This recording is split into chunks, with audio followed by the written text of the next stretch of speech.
செம காமாக இருக்குது, மைண்ட் ரெஃப்ரெஷ்ஷாக இருக்குது. நீங்களும் இந்த மாதிரி வந்து இந்த சைடு வந்தீங்கன்னா கண்டிப்பாக வாங்க. இந்த இடத்த நான் கீழே லொக்கேஷனை நான் உங்களுக்கு லிங்க் பண்ணி வைக்கிறேன். இன்றைக்கி நான் போகிற வீடியோ எல்லாத்தோட லிங்க்கு அந்த செகண்ட்ஸோடு அது வரும் உங்களுக்கு. அங்கே போய் நீங்களும் பாருங்கள்.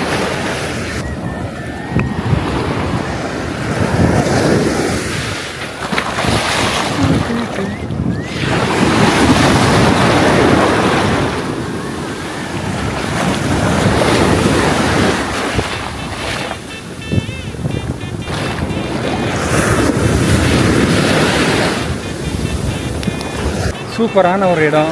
நீங்களும் வாங்க இந்த இடத்துக்கு, செம்ம என்ஜாய் பண்ணலாம்.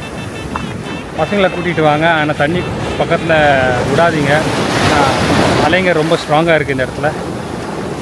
ஆனால் நீங்கள் கீழே வரைக்கும் வரலாம். மினிமம் 3 கிலோமீட்டர்ஸ், இங்கேருந்து 3 கிலோமீட்டர்ஸ் நடந்துட்டு போகலாம். அவ்வளோ பெருசு இடம் இது.